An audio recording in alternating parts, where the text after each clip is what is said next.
Happy New Year. Happy 1 year, 1 day after the incident. Jeremy Renner, welcome. Yeah, hi. Good to be here.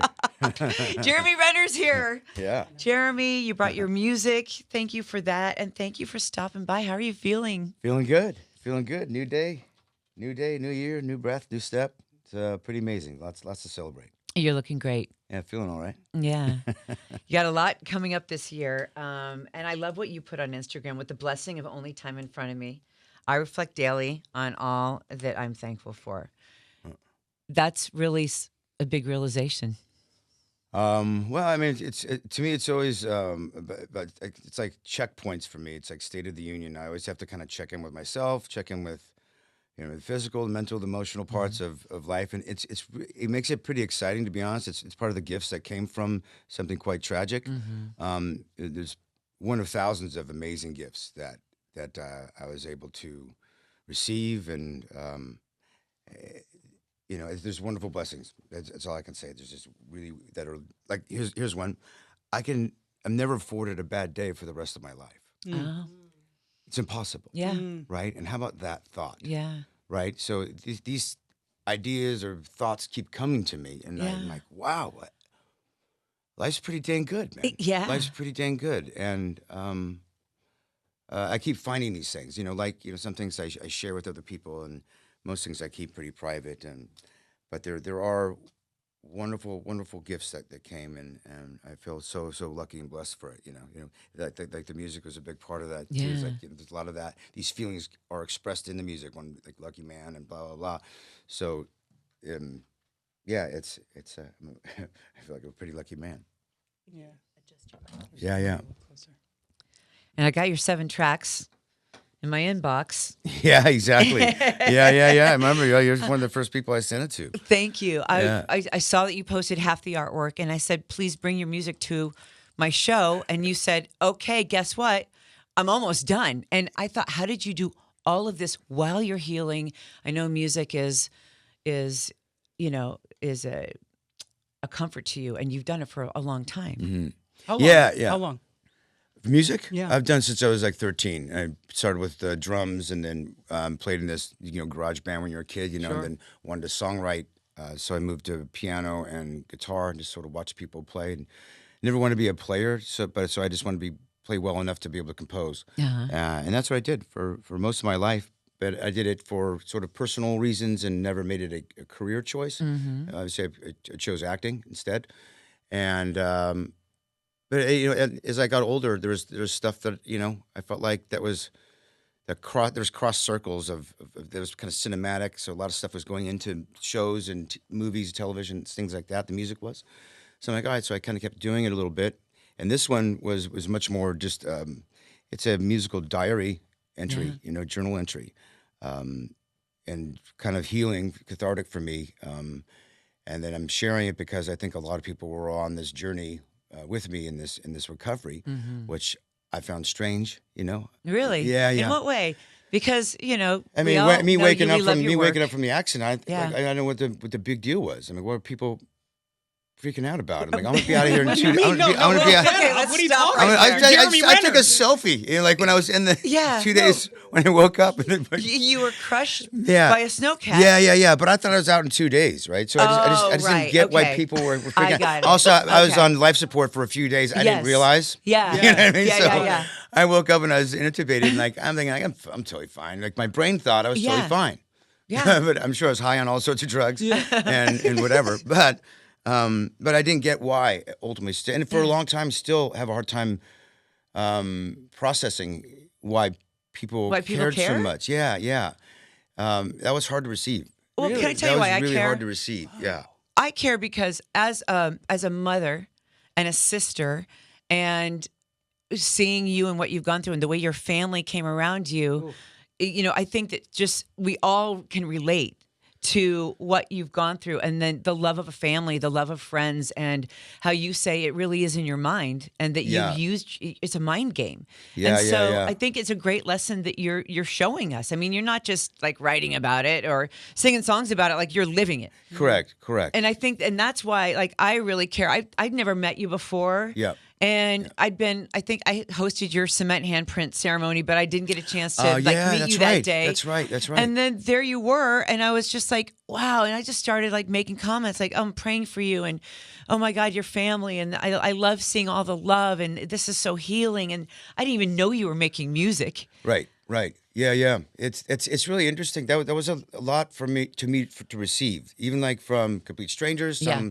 But all those, when people say there's, thoughts and prayers or whatever, Yeah, yeah. or just there's goodwill put out. I mean, Yeah. it's part of what my recovery is about. Mm-hmm. I mean, it took everything. It took Yeah. everything for Yeah. it to happen, and it started with me in the will, my stubbornness, I Yeah. suppose. That's You're not good. going to kill Stubborn me. man. You can't kill me, Yeah. But it was the absolute the will of others, man, and then the strength of my family and the support system I had. I mean, I'd be dead in the water if I didn't have any and all of it. Yeah. Honestly, so I'm very, very thankful for all of it, for everyone, and, Yeah. and especially my family and my poor mom. Oh my God. I think And about my her a poor lot. sister. Yeah, they Yeah. had to go through a whole lot, on that road to recovery back. It was pretty tough on them. But we've all come through it. And then the music is also, like me healing was also very healing for them. Do you know what stood out to us? And Ellen and I listened to this weeks ago when you said the words, "I'm sorry." Yeah. And I think we Yeah. both looked at each other like, why is he sorry?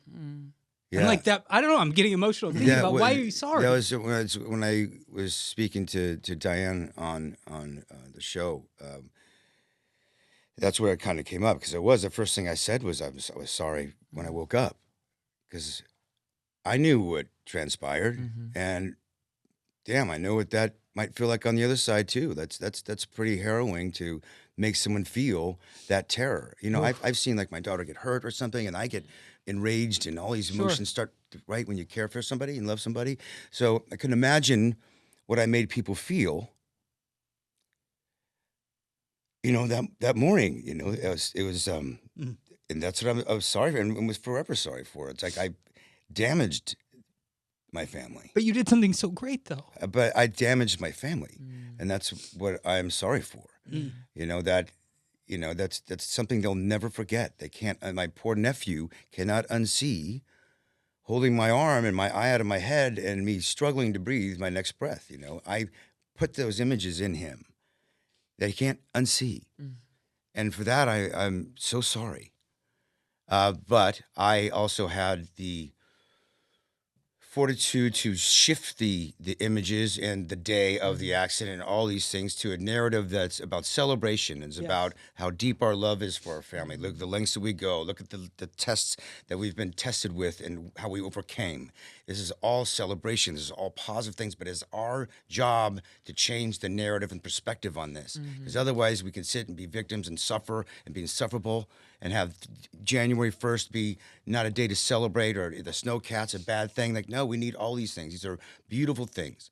Like, my mom really wanted to burn this snowcat. I'm like, no, Mom, you're not. That thing, I need that thing to get in and out of the driveway, or we get stuck snow there. That falls at your place. But I understand why. But we have the power to shift the narrative into something else. And it started with the apology of acknowledging what transpired. Sure. But like now, how we can move on and shift. This is just days after the accident. At least I was lucid enough to be able to shift these things. Yes. I was pretty adamant about, from when I first woke up, because I was intubated anyway, so I was doing sign language, and that's when I said, I love you, I'm sorry, and then I love you, and then I wrote down a bunch of things, But yeah, it had to start from the moment of my consciousness back, from being spared through this thing.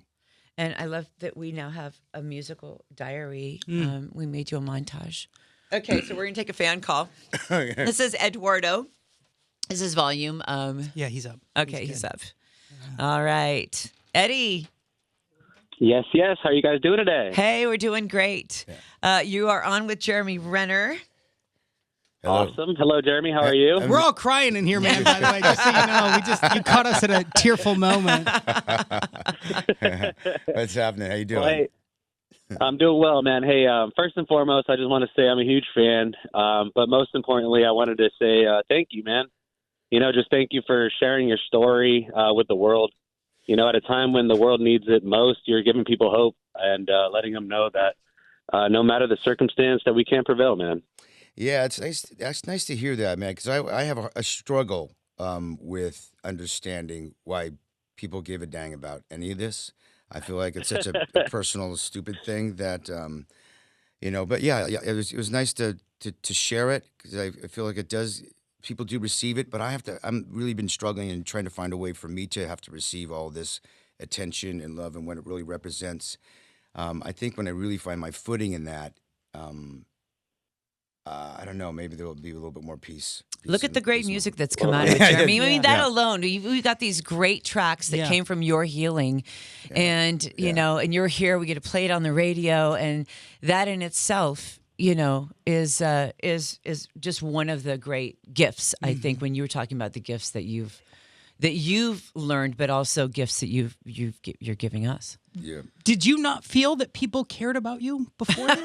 Like I'm struggling. I'm struggling to understand what you're struggling to understand. I think what it yeah, I think Is there's that a part. it? I think there's a part of that, right? I think there's a part, or there's no connective tissue of that. I was like, I think I was maybe famous for what I did in life. Yeah. Now I became very famous for who I am as a man. That's really hard to receive, man. I usually hide in characters, and then you're Hawkeye or you're this guy, whatever. Yeah. But now it was much more personal to a shortcoming of mine or a mistake I've made or an accident, whatever it was, and overcoming that. It's I don't get to hide in the character anymore. So it was hard to receive that. You have to understand, right? So it was very different, and I didn't know that that people gave that much of a heck for me as a man, especially.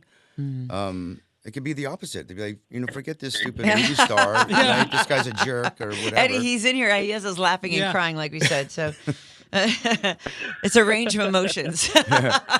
Yeah, but it was nice. It's a wonderful surprise. I knew, again, like I told you, I didn't think it was really that big of a deal when I woke up. I'm like, I was going to be out of the hospital in a couple of days, and I was going to, get out of here. But that was always how I thought. I still think that, Yeah, that right. I'm just going to get up and walk around and start. It's like, okay, I'm going to fly out of this building. I'm going to fly out of here. Thank you, Eddie.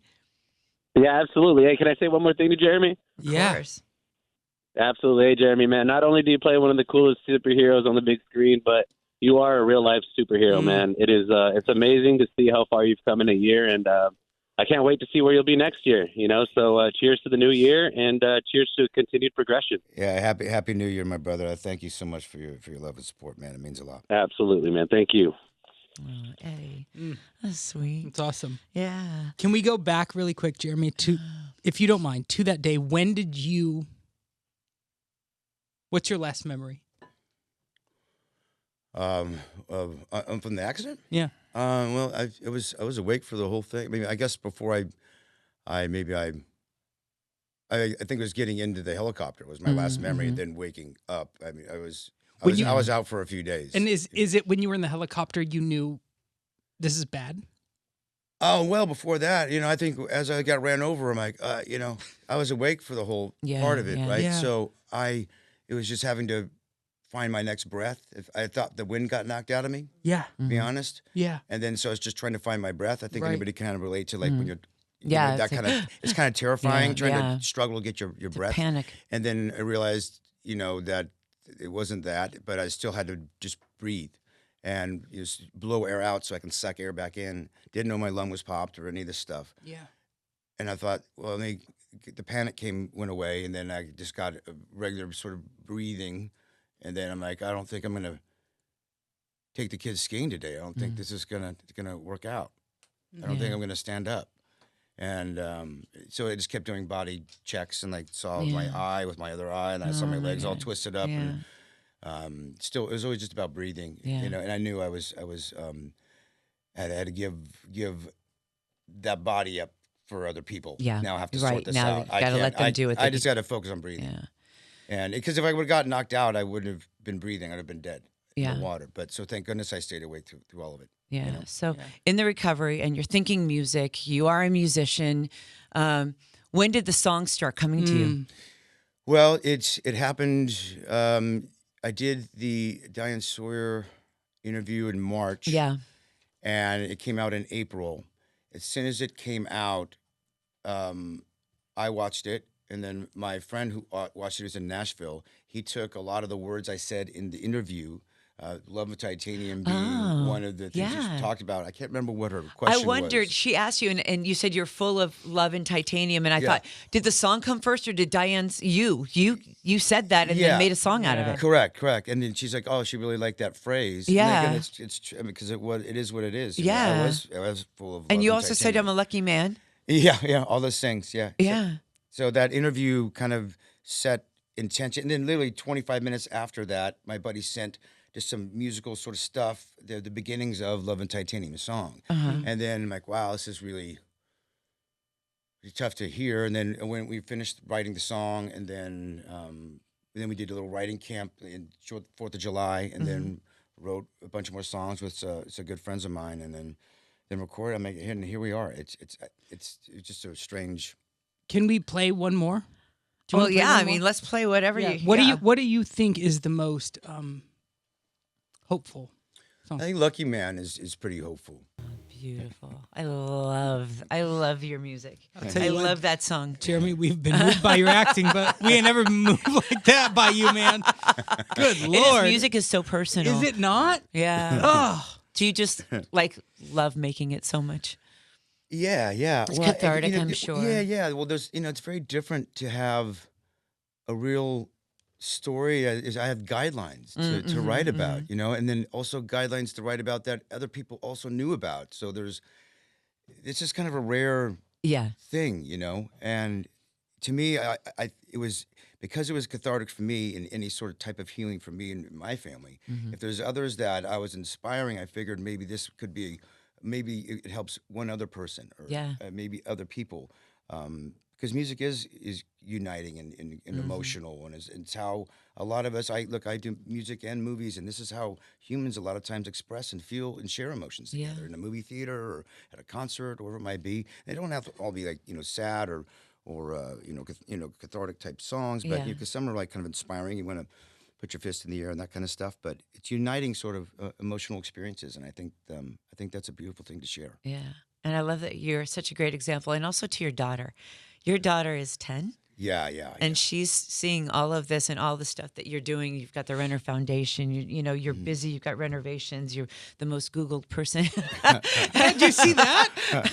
Yeah, I don't know. Well, I don't know what happened. I guess. What did I do? Oh yeah. You got Mayor of Kingstown. You're going right back into production next week, and thank you again for that show, because that's one of my favorites, and I was so happy that you're up for another season. So you said you'll see how it's going to go with the hanging in there for long days. Yeah. Working on set is, it's kind of it can be challenging anyway. But my endurance, like I was telling you, is it's not quite all there. So I think they're being a little, cognizant about how long and how hard to work. Because it's pretty grueling to do television. It's we're shooting 10 hours a movie in 5 months, and when you're the mayor of Kingstown, it's like you're working most days. You know what I mean? I love that the mayor of Kingstown on Instagram. They put together. They put together the mayor saying the F word. They just it all was that. so good. But are you able to sleep? Like functioning daily, are you able to sleep? Do things get sore? You got to move around. What is that like? Yeah. Sleep it used to be a 6-hour kind of guy, but now because of recovery, it's definitely 10 hours. Yeah. I have to have, that's part of my just recovery. I need this. You're like a teenage sleep. boy. Yeah. It's kind of know? because I am growing. There's a lot of parts of me that's growing. Yeah. For sure. A lot of bone. Yeah. It's still Yeah. growing. It's true. Right? So there's that kind of feeling. And I have such like a relationship with a good relationship with pain in my body and my body awareness. And I just listen to what my body allows me to do. And I really don't push it too hard. As I would as an athlete, I just kind of listen to it, and then I push it when I can. But I'm being pretty patient here. Yeah. I got a lot of life to live, and I think I'm gonna ultimately live too dang long is going to be the problem. I think I'm going to definitely overstay my time here. Now at you're this really point. indestructible. Because I'm half a Terminator, for God's sakes. And then all I do is spend time on my mental health, my physical health. Yeah. And so I'm going to like Benjamin Button reverse age. And then everyone I know and love is going to be dead. I'm going to be the loneliest man on the planet. You wrote a what's song about being lonely, Lonesome Town. Lonesome Town, yeah. It almost sounded They're all so beautiful. a little gospel-y. Did you grow up in church? In the church? Yeah, well, my dad theology, so we studied all religions actually. Yeah. Which makes me not very religious, but I got to study and learn them all. But yeah, there's a gospel element to a lot of stuff. My influences in life. Yeah.